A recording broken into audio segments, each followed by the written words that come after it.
Pagi hari ini masih membahas tentang happiness at work. Beberapa pesan nih disampaikan oleh eh, pendengar kita, Pak Arfan dari channel YouTube. Ada Pak Dandi Triadi. Hebat luar biasa, Pak Arfan. Salam happy.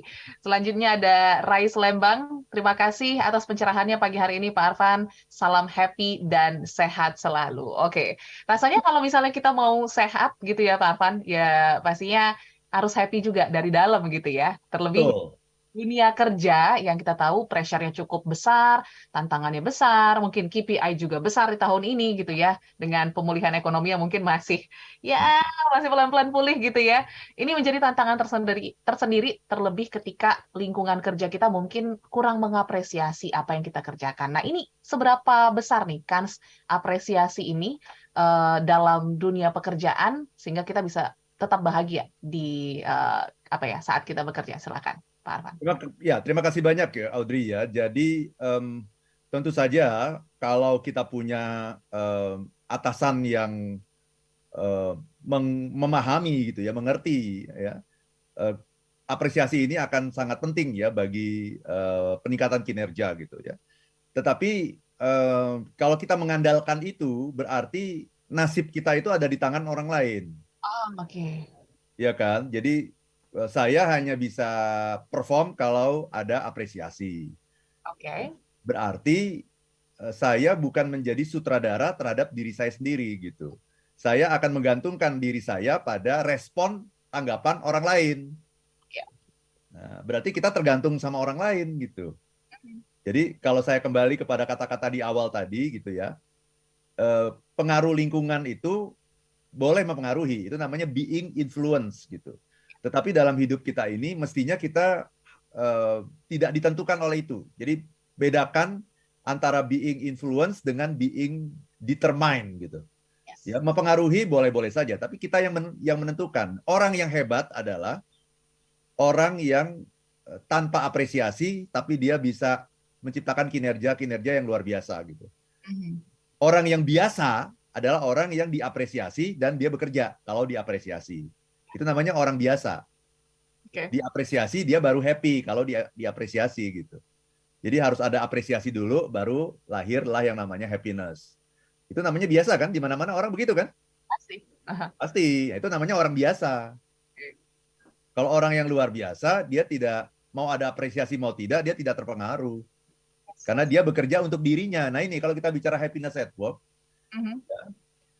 mestinya orang itu berpikir bahwa dia itu bekerja untuk dirinya gitu.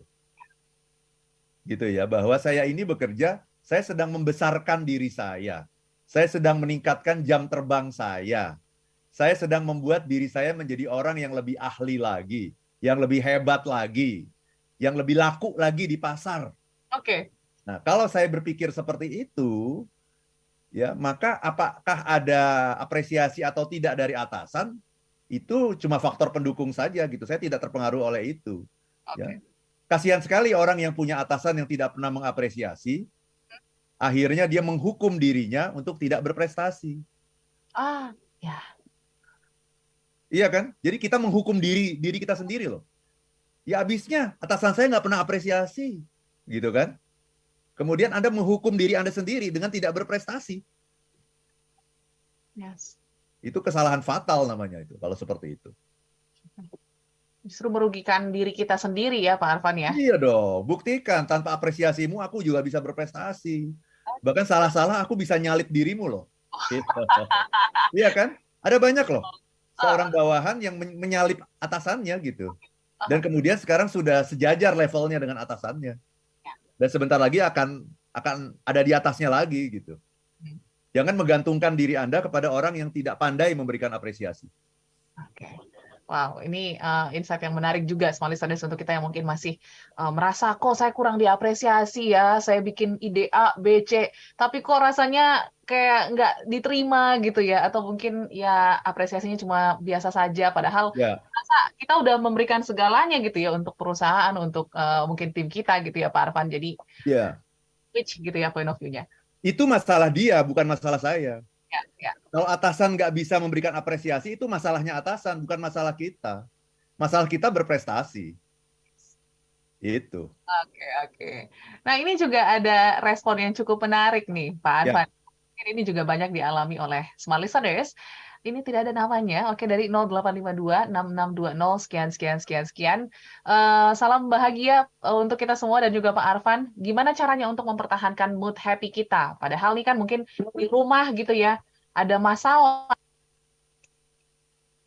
Kadang apa yang ada di rumah ikut terbawa juga di kantor ataupun di tempat kerja. Gimana Pak Arfan untuk memberi sekat gitu ya? Untuk apa yang di rumah, yang di kantor ya di kantor. iya, iya. Kita ini harus bisa membuat sebuah transisi sebetulnya ya. Jadi kita pernah bahas nih di talk show Smart Happiness tahun yang lalu itu judulnya adalah apa itu istilahnya itu ruang ketiga. Ya, ruang ketiga judulnya. Apa itu ruang ketiga? Ruang ketiga itu adalah ruang transisi, ruang the third space ya, ruang transisi antara rumah dengan kantor gitu. Jadi kalau kita sedang ada masalah di rumah ya, begitu sampai kantor itu jangan masuk ke kantor dulu. Jangan langsung masuk ke kantor. Anda harus punya ritual. Itu namanya ritual tuh Audrey. Ya, ya. Jadi ada ritual sebelum Anda masuk kantor, Anda bersihkan dulu diri Anda. Gitu. Bersih-bersih dulu, bersihkan pikiran Anda dulu gitu. Tinggalkan itu masalah di rumah. Tinggalkan dalam penjagaan Tuhan. Ya, saya punya masalah, tinggalkan dalam penjagaan Tuhan, tinggalkan itu di pintu gerbang. Yes. Di pintu gerbang, jangan dibawa masuk ke kantor gitu, ya. Hal yang sama juga terjadi ketika Anda pulang ke rumah. Pulang ke rumah itu kan bawa banyak sekali ini Kerjaan ya. Kerjaan ya, banyak kerjaan, banyak pikiran dari kantor. Ya. Nah, jangan kemudian dibawa masuk ke rumah. Jadi ada ritualnya itu loh. Ada ritualnya. Jadi sampai Anda di pekarangan rumah, ya, sampai di pekarangan rumah, tarik napas dulu, pejamkan mata, ya, nanti ada ritualnya gitu. Ya, ritual sederhana sih. Ya, dengan mengatakan bahwa oke, aku akan masuk ke rumah, menemui orang-orang yang aku cintai, ya, masalah di kantor, sampai di sini dulu ya, aku parkir di depan dulu, di halaman, ya, dan aku serahkan kepada penjagaan Tuhan, besok akan aku selesaikan. Ya, kemudian tarik napas, ya, 3 kali, masuk ke rumah. Nah, itu kita udah dengan suasana baru gitu. Jadi ke kantor pun sama gitu. Sebelum masuk kantor, ya, sebelum masuk ke ruangan kerja Anda, di pintu gerbang, tinggalkan masalah rumah di situ untuk dijaga oleh Tuhan. Nanti kita selesaikan. Oke. Itu namanya the third space ya. Bagi teman-teman yang belum mendengarkan talk show saya itu, boleh dicari di YouTube ya, Audrey ya. Iya, benar. Ada itu. Ruang ketiga ya. The third space, ruang ketiga. Third space, oke. Jadi boleh langsung ditonton kembali di channel kami setelah siaran ini, tapi ya jangan langsung diganti karena ini belum selesai. Oke. Nah, ini juga ada pertanyaan yang menarik nih, sharing pagi hari ini Pak Arfan dari Ibu. Oke, dari Ibu Bernadia ya di Jakarta Pusat. Pagi Pak Arfan, sedikit sharing gitu ya.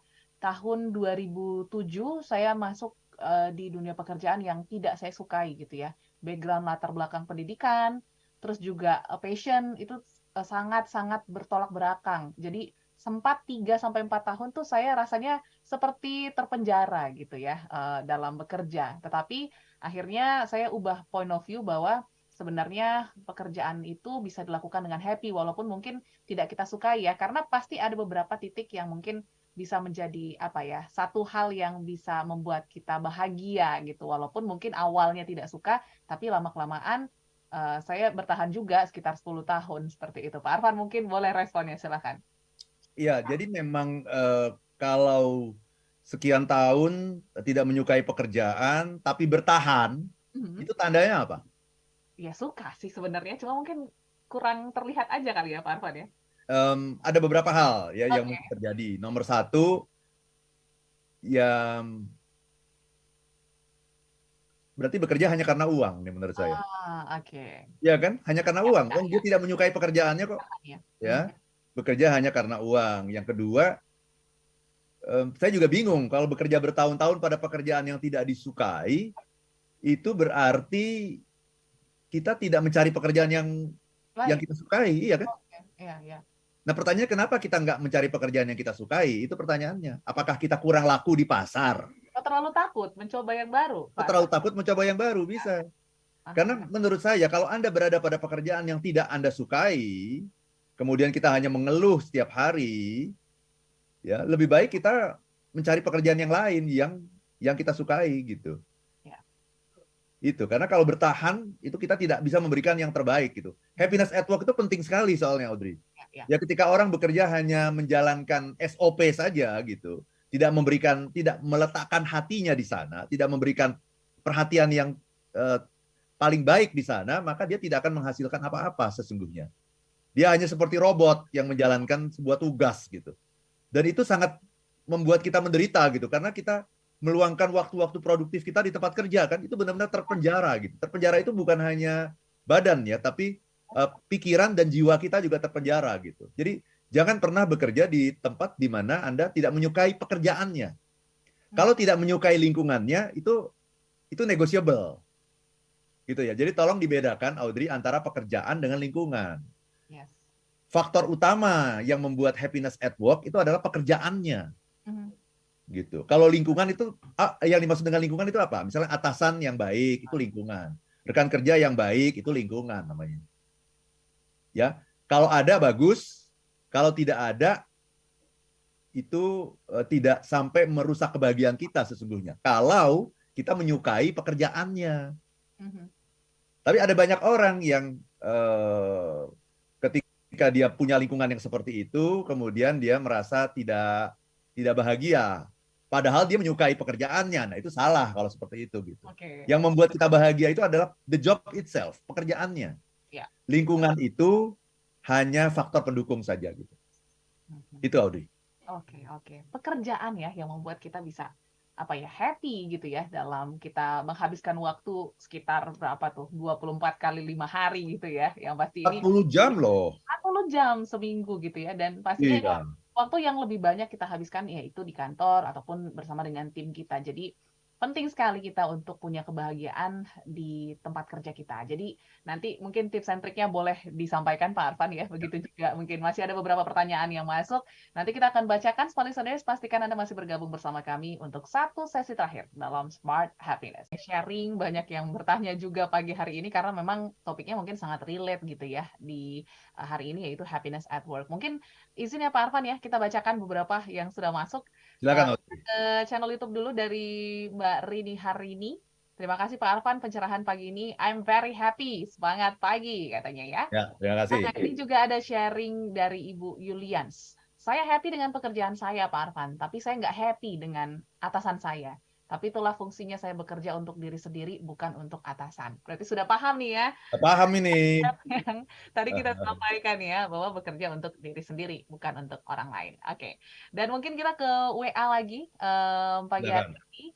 Ada dari, kita pilih ya, dari Bapak Niko yang mengatakan, Pak Arfan, dalam bekerja pasti banyak tantangan dan banyak challenge gitu ya. Seperti yang dikatakan juga tadi, bahwa bekerja untuk diri sendiri bukan untuk orang lain. Tetapi cukup sulit rasanya ketika kita bekerja tetapi orang-orang lain justru menjadi batu sandungan dalam bekerja. Orang-orang yang justru kelihatannya tidak happy nih Pak Arfan, mengganggu kita yang sudah happy. Nah, ini virus-virus yang tidak happy ini bisa tertular nggak untuk kita yang mungkin sudah punya virus happy? Silakan. Ini bagus sekali dari Bu Rini, udah bagus nih, berarti udah paham ya tadi ya. Nah, Pak Yulian tadi happy dengan pekerjaan walaupun atasan tidak mengapresiasi. Iya dong, kita bekerja jangan mengorbankan diri Anda untuk seorang atasan yang tidak mengerti. Gitu kan? Jangan mengorbankan diri Anda, waktu Anda untuk seorang atasan yang tidak pernah memberi Anda apresiasi. Itu urusan dia gitu. Itu salah dia, bukan salah kita gitu. Kita lakukan pekerjaan terbaik karena kita bekerja bukan untuk atasan. Kita bekerja untuk menjadikan diri kita menjadi orang yang lebih hebat, orang yang lebih kompeten, ya, orang yang lebih punya nilai jual yang tinggi di pasar gitu. Itu tujuannya. Ya, sehingga betul sekali seperti kata Audrey tadi, Audrey melihat pekerjaan sebagai sekolah, sebagai kampus gitu. Bedanya dulu kita bayar, sekarang kita dibayar. Enak sekali. Udah dapat ilmu, dapat pengalaman, menimba langsung dari para praktisi, dibayar pula gitu. Ya. Kemudian Niko tadi ya. Challenge-nya adalah orang lain menjadi batu sandungan. Ya, hidup ini memang tarik-tarikan kok, Audrey. Oke. Hidup ini kayak tarik tambang. Mhm. Jadi persoalannya kalau tarik tambang, pertanyaannya apa? Siapa Yang lebih kuat. yang lebih kuat? Ya, maka jangan sampai Anda kalah kuat dong. Oke. Supaya Anda kuat, Anda harus menambah amunisi-amunisi Anda gitu. Hmm. Salah satu amunisi yang Anda miliki ya adalah mengikuti acara-acara seperti ini, talkshow-talkshow seperti ini kan memberikan amunisi pikiran kan bahwa oke, aku harus jadi orang yang kuat gitu. Jangan sampai aku yang kalah gitu. Aku yang harus mempengaruhi teman-teman. Kalau Anda sampai kalah, berarti pengaruh mereka lebih kuat. Berarti kalau pengaruh mereka lebih kuat, itu menunjukkan bahwa Anda masih lemah. Oke. Anda harus perkuat itu amunisi sehingga nanti Anda yang bisa mengubah situasi gitu. Minimal saat ini, kalaupun Anda tidak bisa mengubah situasi, minimal Anda tidak terpengaruh oleh teman-teman yang jadi batu sandungan itu gitu. Oke. Itu Audrey. Ya, jadi ibarat kata main tarik tambang gitu ya. Mungkin ini satu pertandingan yang sudah sering kita lakukan gitu ya. Analogi ini kan mungkin kita sudah Iya. sekali gitu ya. Kalau kita yang mungkin memperbolehkan mereka mempengaruhi kita untuk nggak happy ya pasti kita akan terpengaruh. Jadi perkuat gitu ya virus-virus happy-nya sehingga Anda juga bisa tetap happy dalam segala situasi. Iya, dan juga kita harus cari pengikut gitu. Cari Jadi pengikut, oke. cari follower Ya, begitu. ya, ya. Kita harus cari follower, banyak-banyakin follower gitu. Oke, ini juga tips yang menarik dari Pak Arfan ya. Nah, selanjutnya nih Pak Arfan, ini satu lagi mungkin ya sebelum kita bungkus perbincangan kita pagi hari ini dari Ibu Adel di Banjarmasin. Selamat pagi Pak Arfan. Biasanya kalau dalam dunia kerja pasti ada unsur stres gitu ya. Gimana untuk kita kelola stres supaya juga stres itu bisa apa ya berujung bahagia juga gitu. Jangan sampai stres ujungnya ya stres juga, capek juga, lelah juga, dan akhirnya kita malah mengeluh terus dengan pekerjaan-pekerjaan yang diberikan. Silakan. Ya, nanti kita perlu bahas dalam topik tersendiri ya, Audrey, Oke. karena pembahasannya bisa panjang. Tapi stres itu ada dua. Ada yang namanya eustress, ada yang namanya distress. Eustress adalah stres yang bagus. Kalau kita tidak stres, kita tidak bisa capai target. Yakin deh. Oke. Ya kan, orang yang nggak stres kan santai, waktu masih lama, Belanda masih jauh, kan gitu. Nggak akan capai target itu orang yang kayak begitu. Jadi untuk mencapai target itu kita perlu stres, harus. Kita baru bisa berkinerja bagus kalau kita stres. Itu namanya eustress. Tetapi banyak orang yang begitu mendengar kata stres saja sudah ketakutan gitu. Padahal stres itu adalah sebuah alat, sebuah cara untuk mencapai sukses. Mindsetnya yang harus disetel tuh, Audrey.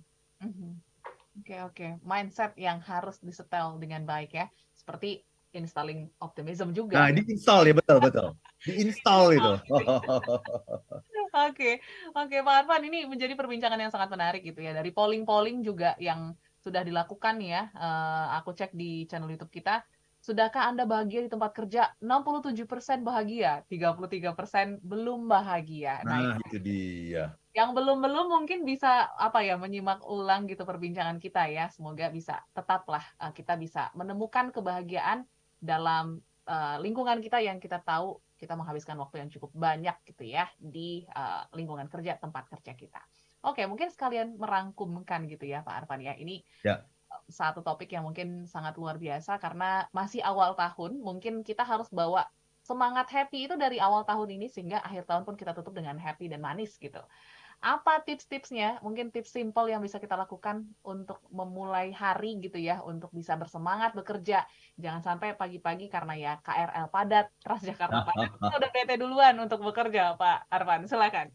Terima kasih banyak, Audrey ya. Jadi happiness at work ini memang menjadi satu kata yang ngetren di dunia sekarang ini.